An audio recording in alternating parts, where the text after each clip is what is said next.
ঢাকা বিশ্ববিদ্যালয়ে ভর্তি হলে জীবনের সবকিছু মানে চিল আর চিল যেটাকে বলা হয় আর কি। এটা অন্যভাবে আমি একটু অনেক সিরিয়াস ওয়েতে বলতাম। বাট আজকে আমি সেই সত্যটা আমি একটু তোমাদেরকে বলছি যে আসলে এটা সত্য না।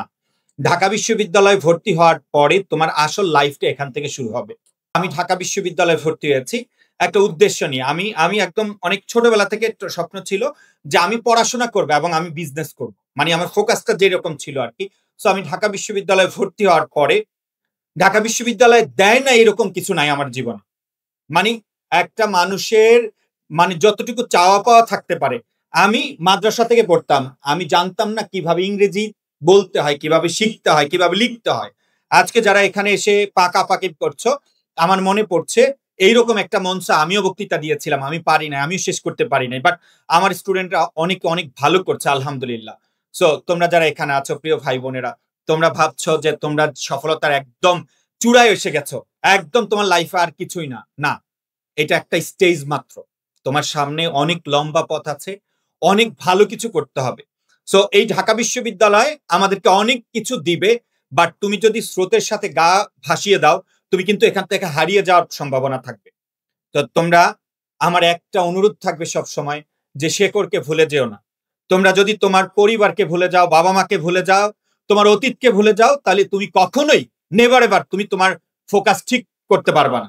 এই বিশ্ববিদ্যালয় দিবে না এইরকম কিছু নাই। শুধু একটাই অনুরোধ, তোমরা অনেক বড় বিশ্ববিদ্যালয়ে ভর্তি হয়েছ। এই বিশ্ববিদ্যালয়ের সম্মান তোমাকে কি করতে হবে?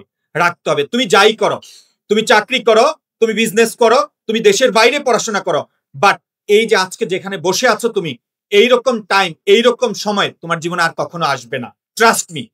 সো এখান থেকে অনেক কিছু কি করার আছে, শেখার আছে। আর আরেকটা বিষয়, আমি ওই যে শুরুতে বললাম, আমরা ঢাকা বিশ্ববিদ্যালয়ে ভর্তি হওয়ার পর নিজেকে ওভার স্মার্ট ভাবি। মানে কাউকে কোনো পাত্তা দেই না। ভাই তোমার এই ডোন্ট কেয়ার ভাবের কারণে তুমি ঢাকা বিশ্ববিদ্যালয়ে ভর্তি হয়েছো, বাট তোমার বন্ধু ঢাকা কলেজে ভর্তি হয়েছে, সে সিরিয়াস থাকার কারণে লাইফে সে কিন্তু এগিয়ে যাবে। সো তুমি মেধাবী একটা মানুষ। আমি সবসময় এই কথাটা আমার ক্লাসেও বলি যে একজন ইমাম সাহেব যখন প্রতিদিন মসজিদে নামাজ পড়ায়, চায়ের দোকানে কিন্তু তার সুনাম কেউ বলে না।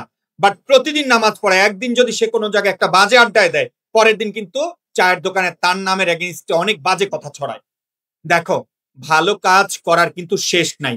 তুমি এসএসসি তে ভালো করেছো, এইচএসসি তে ভালো করেছো, বাট ইউনিভার্সিটি অ্যাডমিশন টেস্টে ভালো করার পর তোমার যদি অনার্সটা ভালো একটা ডিগ্রি নিয়ে বের না হইতে পারো, তাহলে কিন্তু তোমার পরবর্তী লাইফ কিন্তু অনেক সংকটাপন্ন হয়ে যাবে। সফলতা এখনো আমরা পাই নাই। তুমি এখনো বাবার হোটেলে খাচ্ছ। আমাদের যে সম্রাট আয়াতুল্লাহ যে কথা বলে গেছেন, তার কথাগুলো যদি অনুসরণ করো, তোমার বাবা তোমাকে সাপোর্ট দিচ্ছে, বাট তার কেউ ছিল না। তুমি এই জায়গায় এসেছো, বাবা মাকে ভুলে যান, এই দুইটা মানুষের কথা যদি তুমি মনে রাখো, এই দুনিয়ায় কেউ তোমার ফোকাস ভিন্ন খাতে নিতে পারবে না। আমার কথা কি বুঝতে পেরেছ? ঢাকা বিশ্ববিদ্যালয় তোমাকে অনেক কিছু দিবে। ঢাকা বিশ্ববিদ্যালয় তোমাকে অনেক কিছু দিবে, শুধু একটা জিনিস মাথায় রাখবা, যাই করো রাস্তায় মজা মাস্তি ফান প্রেম যাই করো, একটা জিনিস ঠিক রাখবা, সেটা হলো আমাকে পড়াশোনা করতে হবে, আমাকে বড় হইতে হবে। আমি তোমার ক্যাম্পাসের একজন বড় ভাই। তোমরা যারা আমাদের কথাগুলোতে ফান মনে করো, যে তোমার এখনো হাসি পায়, আমি তোমাকে স্মরণ করিয়ে দিতে চাই, এই ঢাকা বিশ্ববিদ্যালয় থেকে এইরকম এরকম স্টুডেন্ট বাইর হবে যে জীবনে কোনোদিন কোনো চাকরি করতে পারবে না, খাইতে পারবে না, পড়তে পারবে না, এরকম স্টুডেন্ট, বিকজ তার ডিসিপ্লিন ঠিক ছিল। তোমরা যারা এখান থেকে, আমরা একটা জিনিস আমার প্রাউড ফিল হয় যে আমার মনে হয় মেজরিটি মানুষ আমরা গ্রাম থেকে উঠে এসেছি, মেজরিটি ঢাকা ইউনিভার্সিটি। সো দেখো, ঢাকা বিশ্ববিদ্যালয় এমন একটা জায়গা, তোমাকে ফ্রি অফ কস্টে তোমাকে পুরো বাংলাদেশের সেরা ডিগ্রিটা দিবে। এখন তুমি যদি এটাকে পাত্তা না দাও, তাহলে কিন্তু এটা তোমার নষ্টটা তুমি করে ফেললা। সো প্রিয় ভাই বোনেরা, স্রোতের সাথে গা মিশানো যাবে না। যাই করো, মজা করো, ফান করো, মাস্তি করো, যাই করো না কেন, গার্ডিয়ানরা আছে, আমি আর অন্য ভাষায় বললাম না, ফোকাস ঠিক রাখবা, পড়াশোনা ঠিক করতে হবে। তুমি আজকে তোমাকে এই এখানে যারা আছো নিয়ার অ্যাবাউট 200+ স্টুডেন্ট, তোমাকে বলি ইংরেজিতে এক পেজ লেখা অনেকেই লিখতে পারবে না, এটা না। বাট তোমরা ইচ এন্ড এভরিওয়ান, ঢাকা বিশ্ববিদ্যালয় তোমাকে বাধ্য করবে তোমাকে ইংরেজিতে লেখার জন্য, ইংরেজিতে ফ্লুয়েন্টলি কথা বলার জন্য। তোমরা যারা আছো এখানে, অল্প অল্প করে এগোবা। তোমার ডিপার্টমেন্টের রেজাল্ট, তুমি যদি মনে করো ফার্স্ট সেমিস্টার এনজয় করে নেই, আমি আস্তে আস্তে সিরিয়াস হয়ে যাব, একদম ভুল ধারণা। তুমি ফার্স্ট সেমিস্টারে যদি খারাপ করো, এই খারাপ তোমার জীবনে আগামী 4 বছর থাকবে। আর যদি কোনো ক্রমে মুখস্থ করে হলো ফার্স্ট সেমিস্টারে একটু কোনো ক্রমে ভালো করে ফেলো, এই ভালোটা কিন্তু শিক্ষকদের নজর কাড়বে।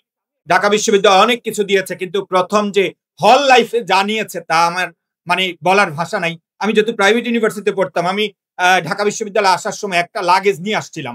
ফেয়ার অ্যান্ড লাভলি থেকে শুরু করে যত সরঞ্জাম, জুতা ৩ জোড়া কিনেছিলাম, টি-শার্ট অনেক কিছু। তো সূর্য সেন হলে মানে ইয়ে রুমে উঠলাম, গণরুমে উঠলাম। ওঠার পর থেকে আস্তে, আস্তে দেখছি এত বড় একটা ব্রিফকেস নিয়ে আসলাম। আস্তে, আস্তে মাল কিন্তু আর নাই কোনো জায়গা মতো একটাও। জুতা নাই, প্যান্ট নাই, টি-শার্ট নাই। ঠিক আছে ভাই, এগুলো নিতে পারিস। এমন একদিন ওইটা দিকে এমন কিছু নাই যে জিনিস আমি এক্সপেক্ট করতে পারি নাই। তো যাই হোক, ঢাকা বিশ্ববিদ্যালয়ে তোমার বন্ধুরা এমন কিছু করবে, এটা ধোয়া না ধোয়া এগুলো কিচ্ছু না। ওরা ফার্স্ট ইয়ারে খুব খারাপ থাকে, বাট তোমাদের উদ্দেশ্যে আমার একটাই চাওয়া, এই বিশ্ববিদ্যালয় তোমাকে অনেক কিছু শেখাবে, বাট পজিটিভ জিনিস শিখবা ইনশাল্লাহ। Best of luck. আর যারা এখানে আছো কিছু শিখতে চাও, কিছু শেখার উদ্দেশ্যে থাকো।